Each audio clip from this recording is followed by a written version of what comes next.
안녕하세요. 한양학원 과학강사 강준영입니다. 오늘은 25년 2차 고졸 검정고시 과학 파트 해설 영상을 시작해 보도록 하겠습니다. 먼저 1번 문제부터 진행을 해보겠습니다. 자, 다음 설명에 해당하는 발전 방식은? 이라는 질문이 나왔는데요. 발전 방식은 기초 에너지원이 무엇인가에 따라서 이름이 결정이 되게 됩니다. 그래서 주어진 제시문을 보시면 바람의 운동 에너지, 바람의 방향과 세기라는 명칭이 나왔기 때문에 정답은 3번 풍력 발전이 되겠습니다.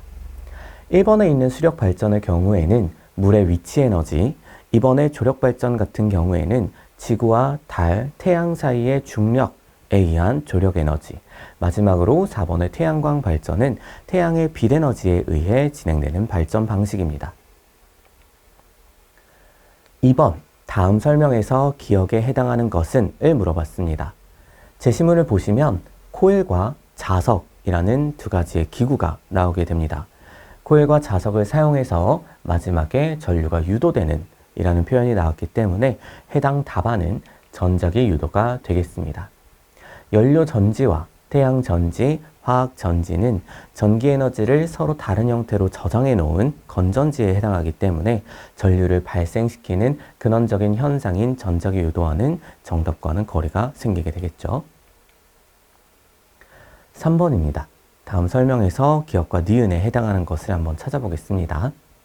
자, 고온 고압인 태양의 중심부, 고온과 고압인 태양의 중심부라는 표현이 나오면 여러분들은 바로 문단의 마지막 쪽에 있는 수소 핵융합 반응을 찾으셔야 합니다.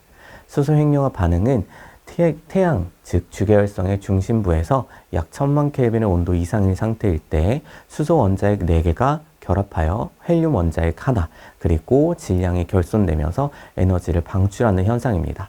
따라서 정답은 3번 수소 원자핵 4개가 융합하여 헬륨 원자핵 1개로 변환되는 이라는 문구가 들어가야 됩니다.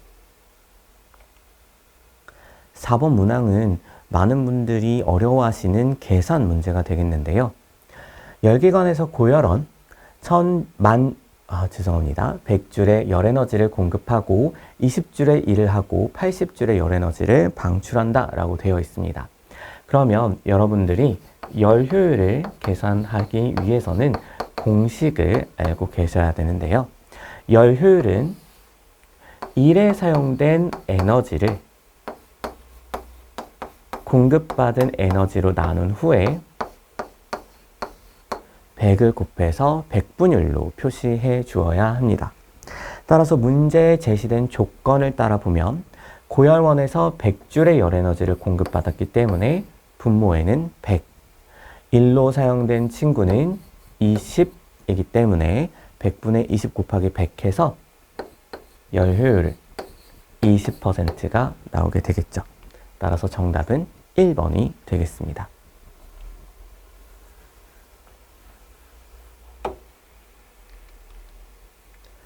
다음은 운동량, 충격량에 관한 문제가 되겠죠. 자, 그림은 두 물체 A, B가 마찰이 없는 수평면에서 각각 일정한 속도로 운동하는 모습을 나타낸 것이다 라고 나와 있어요. 그리고 운동량의 크기를 물어봤습니다. 자, 보통 운동량과 충격량 단원에서 한 문제 가량에 계산하는 문제가 나오게 되는데요. 이번 문제는 단순하게 운동량의 크기만 계산하는 복합적으로 사고할 필요가 없는 간단한 문제가 출제되어서 오히려 여러분들이 편하게 풀으셨을 수도 있겠습니다. 일단 운동량을 구하기 위해서는 두 가지의 조건이 필요하죠. 바로 질량과 속도에 관련된 항목이 필요합니다. 운동이라는 것의 정의 자체가 질량을 가진 물체가 속도를 가지고 위치에 따라 시간에 따라 위치가 변하는 현상을 얘기를 하기 때문에 운동량을 표현을 할 때에는 질량과 속도를 곱하면 되겠습니다. 그래서 A 같은 경우에는 질량이 2, 속도가 3이어서요. 운동량은 두 숫자의 곱인 6이 나오게 되겠고요. B 물체 같은 경우에는 1kg짜리의 물체가 2라는 속도로 갔기 때문에 운동량은 2가 나오겠습니다. 따라서 A의 운동량인 6은 B의 운동량인 2의 3배가 되겠죠. 정답은 1번이 되겠습니다. 6번 문제로 넘어가 보도록 하겠습니다. 자, 다음 중 수소 분자와 같이 공유 결합으로 형성된 것이라고 문제가 나왔는데요. 여러분들이 문제를 많이 푸시면서 이제 이온 결합의 물질을 찾는 것, 공유 결합의 물질을 찾는 것 많은 문제를 접하셨을 거예요. 그러면서 몇 번 드신 생각이 아마 있으실 거예요. 이온 결합 화합물을 다 외워야 되느냐, 공유 결합 화합물을 다 외워야 되느냐. 일단 결론부터 말씀드리면 그럴 필요는 없죠. 그래서 일단 정의 자체를 여러분들이 구분을 하고 계셔야 되는데, 이온 결합 같은 경우에는 금속 양이온과 비금속 음이온이 결합을 했기 때문에 화학식을 통해서 여러분들이 금속 원소와 비금속 원소가 같이 존재하는지를 보셔야 되고요. 그렇지 않고 비금속 원소로만 구성되어 있다라고 얘기하면 공유 결합 물질이 됩니다. 하지만 혹시라도 여러분들께서 뭐가 금속이고 뭐가 비금속인지 외우기 어렵다라고 하시면 정말 간단하게 높은 확률로 정답을 맞추실 수 있는 방법이 있는데요. 보기에 제시된 물, 염화칼슘, 염화나트륨, 산화마그네슘을 한번 보시면 물을 제외한 나머지 3개는요. 이름 자체에 화학식에 들어있는 원소의 이름이 직접적으로 언급이 되어 있습니다. 염화칼슘에는 칼슘이, 산화마그네슘은 마그네슘이, 염화나트륨에는 나트륨이 함께 들어있죠. 이런 경우에는 우리가 한글 이름을 보고요. 이 물질에는 어떤 원자가 들어가 있을 수 있겠다라고 유추가 가능하면 대부분 높은 확률로 이온 결합 물질입니다. 하지만 정확하게 외워두셔야 하겠죠.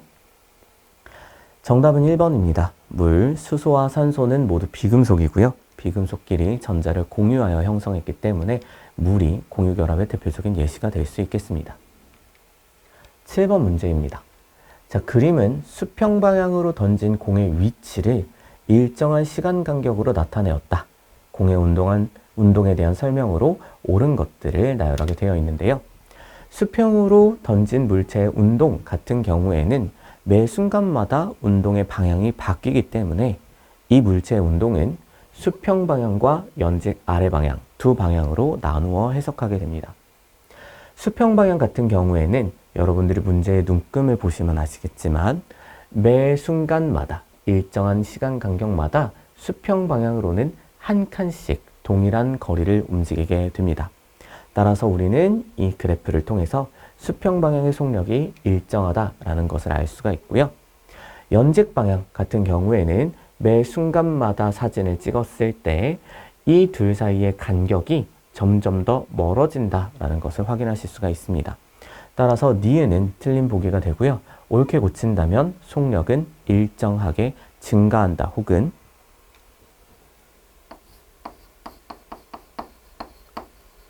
가속도가 일정하다라는 표현으로 고쳐주시면 되겠습니다. 연직 아래 방향으로 중력이 작용하냐? 예, 맞는 말이죠. 그리고 한 가지 더 말씀을 드리면 수평 방향으로는 힘이 존재하지 않습니다. 따라서 정답은 3번 기역과 디귿이 되겠습니다. 다음 8번 문제로 넘어가 보도록 하겠습니다. 자, 그림은 염소 원자의 전자 배치를 나타낸 것이다. 자, 요렇게 올해에도 어김없이 그림을 주고 이 원소에 대한 설명을 보기에서 찾게 만들었죠. 첫 번째로 금속 원소냐? 라고 나와 있는데요. 할로젠 원소죠. 염소 원자는요. 17쪽에 해당하고 주기율표의 오른쪽에 위치해 있어요. 그래서 이 친구는 비금속 원소라는 걸 알 수가 있고요. 3주기 원소이다를 판단하기 위해서는 어떤 걸 판단해야 하냐면요. 그림에 나와 있는 전자 껍질의 수를 판단하셔야 됩니다. 그리고 원자과 전자를 판단하실 때에는 가장 바깥쪽에 존재하면서 8개가 아니면 됩니다. 옥텟 규칙을 만족시키지 않으면 돼요. 그래서 금속 원소냐? 아니고요. 3주기 원소일까요? 하나, 둘, 셋. 네, 맞네요. 전자 껍질이 3개니까 3주기 원소가 되겠고요. 원자과 전자는 가장 바깥쪽에 7개의 전자가 존재하게 되고요. 8개, 즉 옥텟 규칙을 만족시키지 않았으니까 존재하고 있는 7개의 전자가 모두 원자가 전자가 되겠죠. 정답은 4번이 되겠습니다. 9번으로 넘어가 보도록 하겠습니다. 자, 다음은 화학식을 통해서 산화되는 물질, 환원되는 물질을 찾는 문제입니다. 자, 산화되는 물질과 환원되는 물질을 찾을 경우에는 여러분들이 항상 화살표의 왼쪽에 있는 반응물에서 찾으셔야 합니다. 그러면 산화된다라는 뜻은 산소를 얻는 것이기 때문에 반응물 상태에서 가지고 있는 산소의 개수보다 생성물 상태에서 가지고 있는 개수가 더 많아야 되겠죠. 이런 경우에는 이제 광합성처럼 여러분들에게 오답을 유도할 수 있는 화학식들을 판단하는 방법으로 산소를 제외한 원자가 얼마만큼의 비율로 산소를 가지고 있는지를 체크를 해보셔야 됩니다. 자, 산화철 같은 경우에는 화학식이 Fe2O3죠. 그럼 이 화학식을 한번 분석을 해보면 Fe, 철이라는 친구가 2개가 있고요. 산소라는 친구가 3개가 있습니다. 그러면 저희는 이걸 어떤 식으로 해석할 수 있냐면요. 산소라는 친구 1개가 산소라는 친구 1.5개를 가지고 있다 라고 판단할 수가 있습니다. 생성물을 보시면요.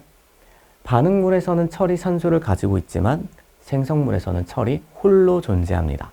따라서 산화철은 철이 되면서 환원이 되었다 라는 사실을 알 수가 있고요. 산화환원의 반응은 동시에 일어나기 때문에 산화철이 환원되었다는 건 일산화탄소가 이산화탄소로 산화되었다라는 걸 볼 수 있죠. 실제로 탄소와 산소가 1대1의 비율로 결합하고 있고요. 이 친구는 1대2의 비율로 결합하고 있죠. 그리고 이름에서도 알 수 있다시피 1산화탄소이고요. 2산화탄소입니다. 정답은 2번 일산화탄소가 되겠습니다.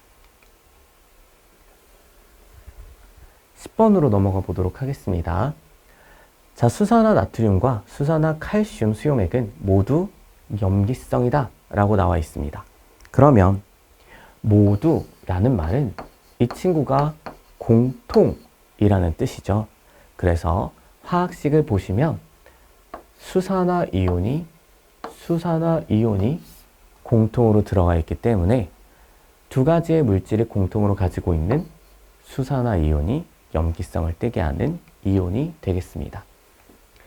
문제 1번 보기에 제시된 수소이온은 산의 성질을 띠게 하는 대표적인 이온 물질이죠. 그리고 2번과 3번은 산성과 염기성을 판단하지 못하는 반응이 일어난다면 반응에 직접적으로 참여하지 않는 구경꾼 이온이 되겠습니다.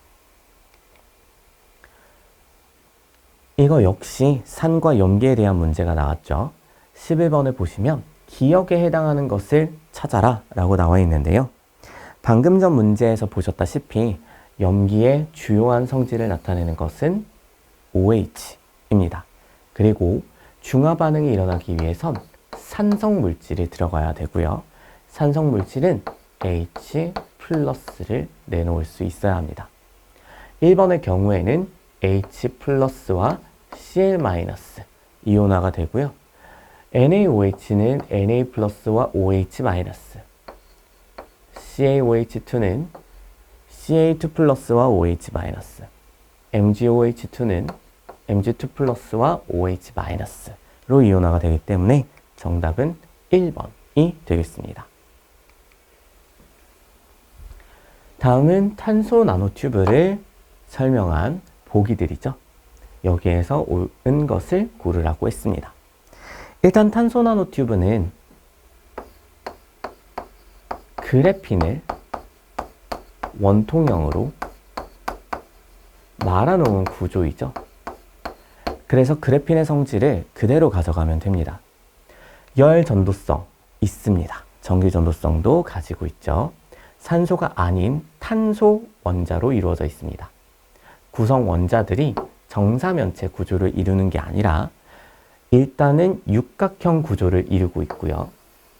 이 친구들이 원통형으로 말려 있는 구조입니다.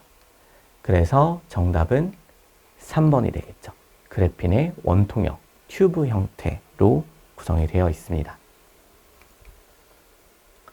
13번 역시 매년 단골로 나오는 문제입니다.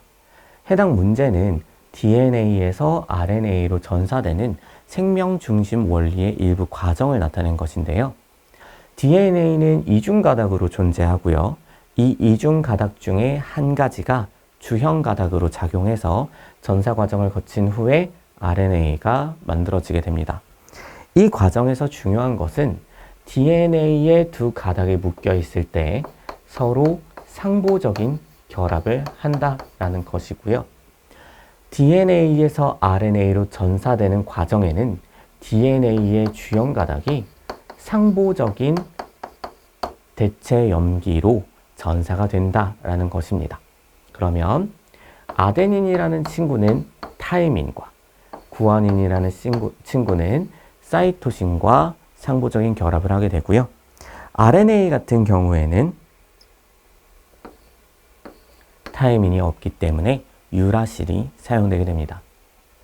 따라서 문제를 보시면 구아닌이 나오기 위해서는 사이토신의 상보적인 결합으로 전자가 되어야 됩니다. 따라서 주형 가닥은 첫 번째 가닥이 되겠고요.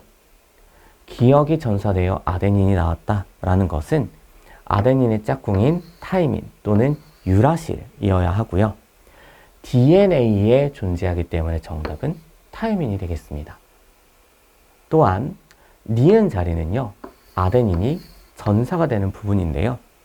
아데닌이 전사가 되면 타이민 또는 유라실이 되어야 됩니다. 상보적인 결합을 통해서 둘 중 하나가 되어야 되는데 RNA에는 유라실만 존재하게 되죠. 그래서 정답은 2번이 되겠습니다. DNA를 구성하는 염기의 종류와 RNA에 구성하는 염기의 종류를 명확히 판단할 수 있는가에 대한 문제였습니다. 다음은 DNA에 대한 설명으로 옳은 것을 보기에서 골라보겠습니다. 이중나선 구조 맞고요. 유전 정보를 저장하고요. 단위체는 뉴클레오타이드죠. 정답은 3번이 되겠습니다. 15번 보겠습니다. 세포막을 통한 물질의 이동이고요. 옳지 않은 설명을 찾으라고 나와 있습니다. 산소는 인지질 이중층을 통과한다. 그림에서 보시다시피 산소처럼 혹은 이산화탄소나 일산화질소 등등 입자의 크기가 작은 기체들은 세포막을 직접적으로 통과할 수 있습니다. 1번 보기 맞고요. 산소가 이동하는 현상은 확산이다. 네, 그렇습니다. 저희가 세포막을 통해서 이동할 수 있는 경우에는 세포막을 직접적으로 통과하거나 단백질을 거쳐서라도 이동할 수 있는 친구들은 물질의 이동이 자유롭기 때문에 고농도에서 저농도로 이동하는 물질이 이동하는 확산이 진행되게 됩니다. 산소 또한 세포막을 직접적으로 통과했기 때문에 확산이라는 원리를 사용하게 됩니다. 포도당의 경우에는 그림에서 보시다시피 단백질을 통해서 이동이 되고요. 포도당과 같은 물질들, 아미노산이나 또는 전하를 띠고 있는 물질들은 세포막을 직접적으로 통과하지 못합니다. 인지질 이중층을 직접적으로 통과하지 못하기 때문에 세포막의 또 다른 구성 성분인 단백질을 통과해서 들어오게 됩니다. 포도당 역시 단백질을 거쳐서 세포막을 통과해 들어왔기 때문에 확산에 따르게 되고요. 삼투의 경우에는 어떠한 물질들이 인지질로도 단백질로도 둘 중 어느 것이라도 통과하지 못할 경우에 용매인 물이 대시 이동해서 농도를 맞추는 현상을 삼투라고 얘기합니다. 따라서 정답은 4번이 되겠습니다. 16번 보시겠습니다. 생명체 내에서 촉매 역할을 하게 되고요. 활성화 에너지를 낮추어서 반응 속도를 빠르게 만들어주는 친구는 효소이죠. 정답은 2번이 되겠습니다. 다음은 어느 생태계에 대한 설명이다. 생태계에서 소비자를 물어봤는데요. 생명체의 먹이 사슬 또는 먹이 영양 단계에서 어떤 식으로 영양소를 얻는가에 따라서 생산자와 소비자와 분해자로 나누게 됩니다.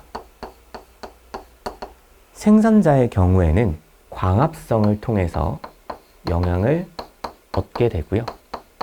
소비자의 경우에는 먹는 거죠. 섭식을 통해서 영양소를 얻게 됩니다.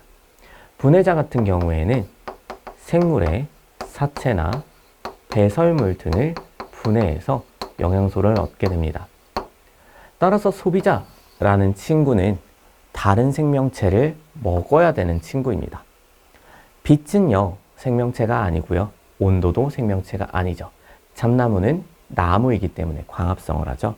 따라서 생산자에 들어가고요. 다람쥐가 소비자가 되겠습니다. 18번 넘어가 보도록 하겠습니다. 자, 생태 피라미드가 나와 있죠. 개체수가 가장 많은 단계를 물어봤는데요. 개체수는요, 아래쪽에 갈수록 더 많아지게 됩니다. 그래서 정답은 D가 되겠습니다. 자, 생태 피라미드에서 개체수, 그 다음에 에너지 효율, 그리고 생명체의 질량, 생물량 등을 가지고 생태 피라미드를 만들 수가 있습니다. 그 이외에도 몇 가지 종류가 있습니다. 그런데 문제에서 출제된 생태 피라미드에서 개체수, 생물량, 에너지량의 경우에는 아래쪽에서부터 위에 쪽으로 갈수록 감소하는 형태를 띠고 있습니다. 아래쪽은 저희가 하위 영양 단계라고 부르는 생산자가 되겠고요. 위쪽으로 올라가면서 1차 소비자, 2차 소비자, 그리고 3차 소비자, 혹은 가장 위에 있기 때문에 최종 소비자라고 부를 수가 있습니다. 그래서 가장 개체수가 많은 친구는 D, 생산자가 되겠죠. 19번 보시겠습니다. 다음 현상을 일으키는 지구 시스템의 주된 원인을 물어봤는데요. 대기와 물이 순환한다. 다양한 날씨 변화가 일어난다. 모두 태양에너지 때문입니다. 지구의 현상 그리고 생명체의 유지에 영향을 줄 수 있는 지구의 3대 에너지원은 조력에너지와 태양에너지와 지구 내부 에너지입니다. 그중 가장 큰 파트 99.99%를 차지하고 있는 친구가 태양에너지, 그 다음이 지구 내부 에너지, 그 친구의 절반이 조력에너지입니다. 이 세 개는 지구에서 발생하는 현상과 생명체가 생명 활동을 유지할 수 있는 원동력이 되는 에너지원인데요. 이 친구들은 각기 다른 에너지로 전환이 가능합니다. 예를 들어 태양에너지가 화학에너지로 전환이 가능하고요. 화학에너지가 열에너지로 전환이 가능합니다. 하지만 주의해야 하실 포인트는 이 세 가지는 서로 전환이 불가능하다는 겁니다. 태양에너지가 지구 내부 에너지로 전환될 수 없습니다. 직접 전환될 수도 없고요. 간접적인 경로로도 전환이 불가능하다는 사실 기억해 두시기 바랍니다. 정답은 2번 체크하고 넘어가겠습니다. 20번을 보시면 지질 시대를 구분하는 문제인데요. 암모나이트와 공룡, 바로 3번 중생대가 나오겠죠. 자, 성캄브리아 시대 같은 경우에는 저희 시옷으로 시작을 하죠. 스트로마톨라이트가 있고요. 고생대는 삼엽충이나 완종류 혹은 필석, 갑주어 등등의 화석이 있습니다. 신생대는 매머드와 인류의 조상 그리고 화폐석이 대표적인 화석으로 남아 있습니다. 21번 같은 경우에는 직권의 층상 구조를 나타낸 것인데요. 직권은요, 깊이에 따라서 지진파가 통과하는 정도를 측정하여 토탈 4개의 층으로 나눠지게 됩니다. 가장 위쪽은 지각이고요. 구성 물질은 규소와 산소로 이루어져 있습니다. 고체 형태로 존재하게 되고요. 가장 얇은 층입니다. 멘틀은요, 상층부는 고체, 하층부는 유동성이 있는 부분입니다. 따라서 대류가 일어날 수 있고 멘틀의 대류는 판의 이동을 야기하게 됩니다. 곧 지각 변동을 일으킬 수 있는 에너지원이라고 볼 수가 있죠. 구성 성분은 A와 동일하게 규소와 산소로 이루어져 있습니다. 나머지 두 개의 층인 C와 D는요, 통합적으로 핵이라고 부를 수가 있고요. C는 외핵, D는 내핵입니다. 두 가지 핵의 구성 물질은 철과 니켈로 동일하지만 C 같은 경우에는 외핵, 액체 형태로 존재하게 되고요. D 같은 경우에는 내핵, 고체로 존재하게 됩니다. A 지각 맞고요. B는 대부분 반유동성을 가지고 있습니다. 그리고 C는 직권의 전체 부피를 차지하냐라고 나와 있는데요. 지구 전체의 부피를 차지하는 건, 대부분을 차지하는 것은 B입니다. 그리고 대류로 인해 판이 이동하는 건 역시 B고요. C 역시 액체이기 때문에 대류가 가능합니다. 이 친구는 지구자기장을 형성하게 되는데요. 시험 문제에서 언급되는 빈도는 굉장히 낮습니다. 22번 보도록 하겠습니다. 수권의 해수는 수온의 연직 분포에 따라 총 3개의 층으로 구성이 되게 되죠. 가장 위쪽은 태양에너지와 바람이 영향을 주는 혼합층, 그 아래에 있는 층은 태양에너지만 영향을 받는 수온약층, 가장 아래쪽에는 그 어떤 영향도 받지 않는 심해층으로 구성이 되어 있습니다. 가장 위쪽에 있는 혼합층은 이름과 동일하게 바람에 의해서 혼합이 되는 층입니다. 따라서 문제에서 물어보는 바람에 의해 잘 혼합되는 층은요, 바로 2번 혼합층이 되겠죠. 수온약층 같은 경우에는 위쪽 부분은 태양에너지가 잘 도달하고요, 아래쪽으로 갈수록 도달하는 양이 줄어들기 때문에 아래쪽으로 내려갈수록 수온이 약해지게 됩니다. 더 내려가게 되죠. 심해층은 그 어떤 영향도 받지 않기 때문에 가장 아래쪽에 화산활동이 일어난 경우를 제외한다면 항상 0에서 4도로 일정하게 낮은 온도를 유지하고 있습니다. 23번은 판의 경계에 대한 문제입니다. 서로 다른 판이 멀어지거나 가까워지지 않고 서로 반대 방향으로 스쳐가듯 이동하기 때문에 우리는 이 친구를 보존형 경계라고 얘기를 하고요. 대표적인 예시로 산안드레아스 단층이 있습니다. 혹은 케인 단층이라는 친구도 개념서에 나왔습니다. 산안드레아스 단층이 대표적인 예시이고요.